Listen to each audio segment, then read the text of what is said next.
Hi guys! I think we had a little false start a while ago, but if you are out there watching, welcome to Eufaula Artalks, and we are here again at the Main Street Studio here in Eufaula, Oklahoma. And every Tuesday at 1 o'clock, we have a talk with some special people, artists surrounding the area, and we appreciate you joining us today. And I have a real treat for you guys today. It's not all about art, it's about culture as well, and also you throw in some history, and I have the two perfect people to tell you about that today. Since I have the two of them, I'm not going to be on camera today, so you don't have to put up with me, and you're going to be looking at and talking to Adam, Lynn, and Greg McGee. Everybody say hi. Hi. There you go. Hi. They're much better to look at anyway. Hey guys, we appreciate you guys coming out and visiting with us today. Appreciate you. And Greg, my gosh, it's been a while since I've seen you. It has been. You just kind of went away and left us all alone. I did for a while. I retired as postmaster at Eufaula. Yeah. And so I moved to Wagner, Oklahoma. A little bit of history about Wagner. It's the first incorporated city in Indian Territory. My house I live in was built in 1896. It was one of the first homes there. So I just stayed retired for a while, and then I found a little part-time job working at the only standing antebellum plantation mansion home in Oklahoma. Oh. It was built in 1845 in Park Hill, and it was Chief John Ross's niece's home. It was built by 42 enslaved people, and so that's how I garnered my interest in history.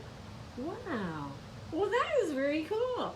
Well, I have to say we do miss you around here. You were always very, very supportive and helpful with the Arts Council and just all of Eufaula, and I know everyone misses you, but you've always had so much information and you were always full of facts. So I'm going to ask you a little bit more about some of that, but I want everybody to meet Adam, Lynn. And Adam, where do you live now? I live in Eufaula. You live in Eufaula, and you are a graduate, 2000 2000. graduate of Eufaula. And what is it that you do now? I'm the director at the Honey Springs Battlefield and Visitor Center in Brenniesville. Oh, yeah. Close to Dakota. And so it's a pleasure to work there and have a lot of history. That is very cool. I read a lot about that in the Indian Journal. They always have a lot of stuff. I'm ashamed to say I have never been. It's all right. I have heard so much about it though, and I want to go. And if you guys out there, you haven't had a chance, we're going to learn a little bit more about it. Some people may not even know what it is, but it's been there for quite a while. It has. It's the largest Civil War conflict to take place in what is now Oklahoma, out of over 100 documented conflicts that took place, and Union victory there led to federal control of all of Indian Territory for the remainder of the Civil War. Right. And so much history there. It's really amazing. Yeah, and you know that's this area, McIntosh Absolutely. County. I mean, it's Absolutely. it's closer to Dakota, but that's okay. Yeah. Where do you get all your actors for the reenactment? Well, they come over from around the state and surrounding states, and they're dedicated reenactors who come out every other year. We have a biannual reenactment in November. The battle took place July 17th, 1863. We hold it in November, the first weekend in November every other year, which will be 2021 next year, and the next one. And so are you going to still do that this year? The next year we hope to do it, yes. And Yeah. we just held our last one this past November. So. Okay. And Okay, so how's the COVID affecting that, do you think? Is it been, We know we are very diligent on how we all OHS sites are diligent in how we have everybody wear masks and make sure that everything's cleaned thoroughly, and because the staff, patrons, anybody, that safety is the first priority. So with that being said, we're going to do programs, but they're going to be more outside workshop type of programs, and so we'll do social distancing and wear the masks and everything. Greg, have you ever dressed up and done the reenactment? I haven't yet. just got appointed full-time at Fort Gibson Historic Site Oh. as the outdoor historical interpreter there. So I am in the process of ordering uniforms and stuff to wear, and I'm going to do some cooking program. But I wanted Adam to come as well because of the tie between the Yeah. fort and Honey Sure. Springs. Well, and just the topic itself. I mean, you know, we all think about arts as painting or stuff, but there's a whole art behind all this, the historical aspects of it and the art of recreating, you know, and the acting, of course, you know, for me, the acting is a great art. Sure. But there is a very, very, very close connection. And so what's your feelings on that? So the fort was built in 1824, Uh-huh. and it was in Indian Territory. It was farthest point west. But one of the ties to art is George Catlin was the first American artist to ever paint Native Americans in Yes. this part of the area Yes. in the United States at that time. Yeah. And so he was at Fort Gibson for a while, and Washington Irving was there and visited whenever he was writing his book, A Tour of the Prairies. And so there's just a lot of history tied with that, Yeah. and art tied with that, and I had forgotten Catlin. He was very instrumental in recording a lot of historical things with the Native Americans, from dress to, I mean, he painted a lot of the leaders, didn't he? And stuff, but all over, just everywhere. So And a his lot of works- our history is from that. his works are in the Museum of the Native American at Smithsonian. Yeah, yeah. So that's a big name. When you said that, oh yeah, I've seen that in books, and when I was in the film business, we used his research a lot. Right. You know, his paintings for researching characters or clothing, or even Right. you know how they did war paint or whatever. So yeah, that's cool. I didn't even think about that. That's cool. So what do you think as far as like? Well, as far as Fort Gibson and its tie, the Union forces by 1863, in April of 1863, had taken the fort, and the two strategic points of interest for both sides would have been the Texas Road and control of Fort Gibson. So that's where the tie. There's other ties, many ties, but as far as the history is related, because the Fort Gibson was situated along the Arkansas River and the Texas Road, which I don't know if you guys know, but the Texas Road parallels Highway 69, pretty much where Highway 69 came from. Yeah. And it runs straight through our battlefield as well. So Wow. it's a lot of history. So if you wanted to, to tell kids how the Honey Springs battlefield is an art, what would be your explanation? Well, there's art in interpretation, there's art Yeah. in exhibits, and we have brand new exhibits at our visitor center, which it's not fully open yet, but they detail through images and photographs, also artifacts found on the battlefield, the history of the Civil War in Indian Territory and the history of the Battle of Honey Springs, which was so pivotal, and I don't think many people realize just how pivotal it Yeah. was in our state's history. Yeah, that's very interesting. I never in general would have like put that together, but hearing you say that, it makes sense. There's so many different aspects to make it happen, and even like the costuming.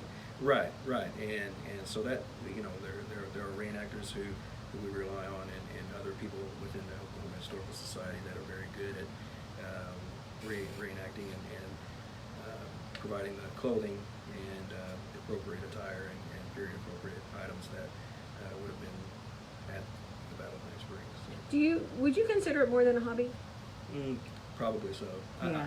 Just like Greg, I haven't done much reenacting myself, to be honest with you, but it is a from what I've come in contact with, it's very much more so than a hobby for those who are really interested in reenacting. Right.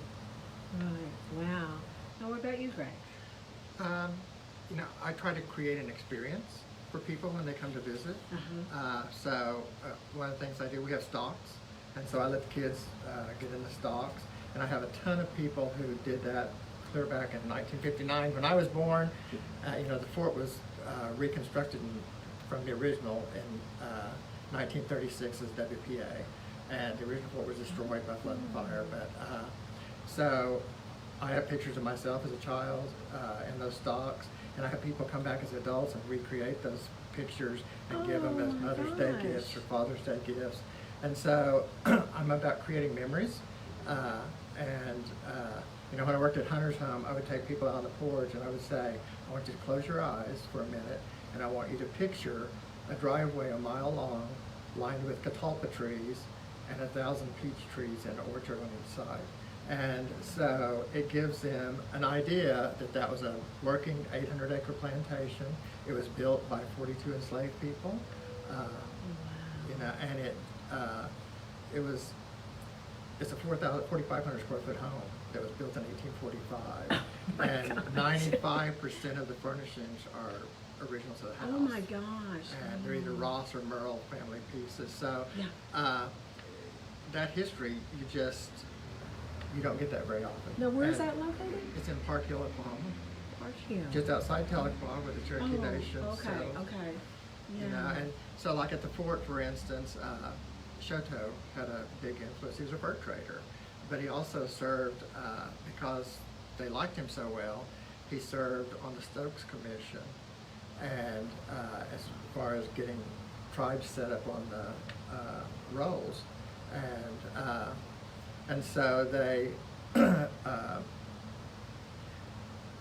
fort was built initially to keep peace between the Cherokees and the Osage after the forced removal.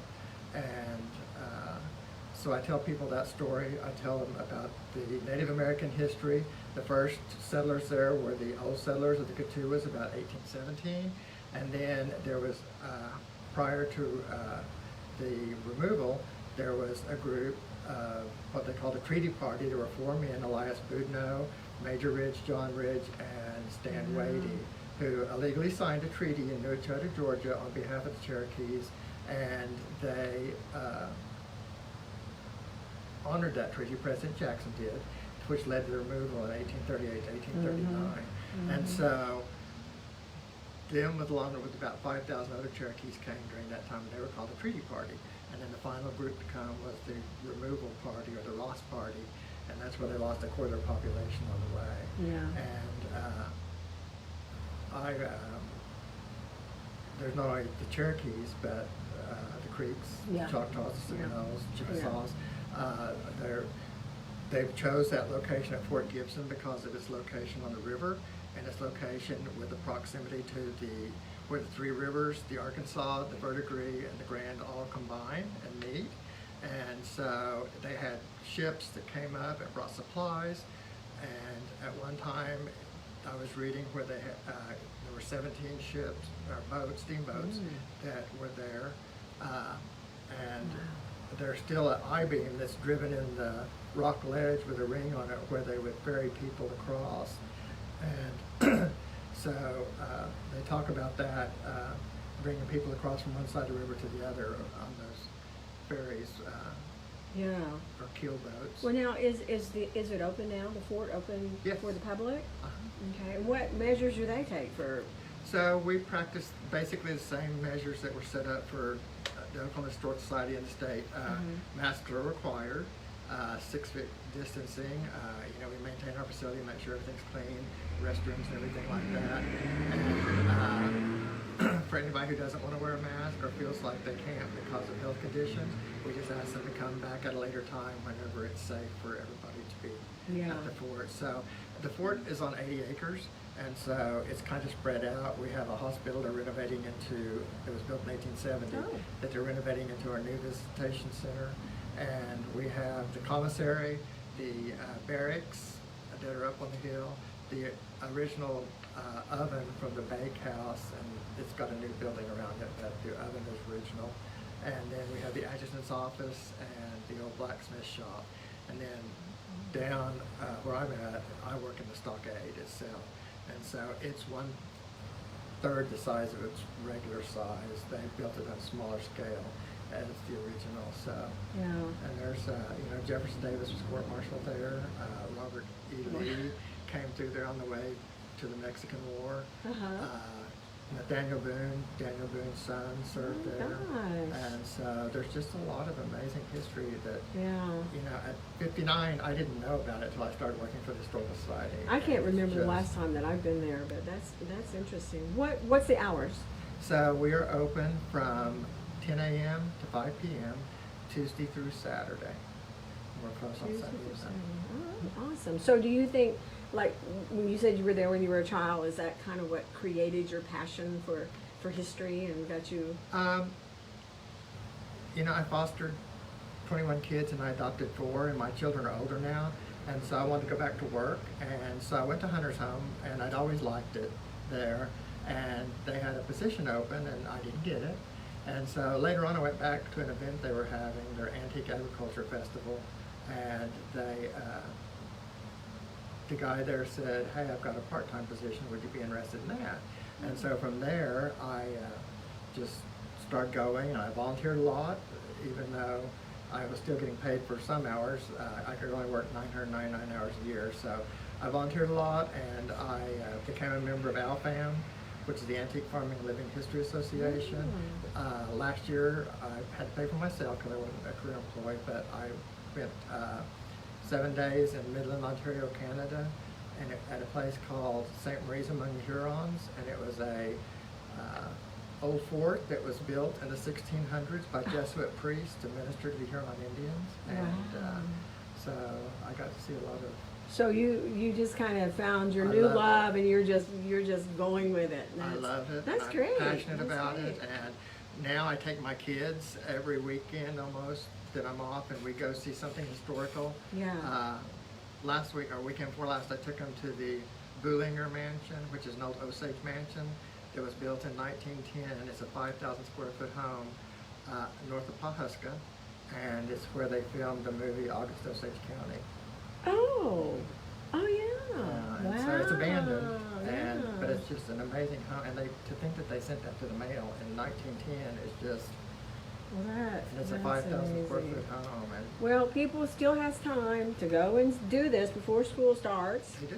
and it's a good. They should give them school points or something for it. This is historical. Yeah. Well, tell us about when's the next battle? What's So the it's dates and- the next reenactment would be the first week in November. November. First weekend, I'm sorry, but we just opened a brand new visitor center. Actually, I forgot to mention the battlefield itself is approximately 1,200 acres. We just added all brand new trail signage, which has been needed for years. They were unreadable, pretty much. And so there's 6 walking trails, and there's over 50 new trail signs. So in addition to coming to the visitor center, which is about approximately 7,000 square feet, that includes exhibits that tell the history of the Civil War and Indian Territory, also Battle of Honey Springs. You can also go to the battlefield, so about 1,200 acres, and spend an entire day there. So this is something that's open all the time. Yeah. No, it's- see, I just thought it was something that happened once a year. No, So, no. well,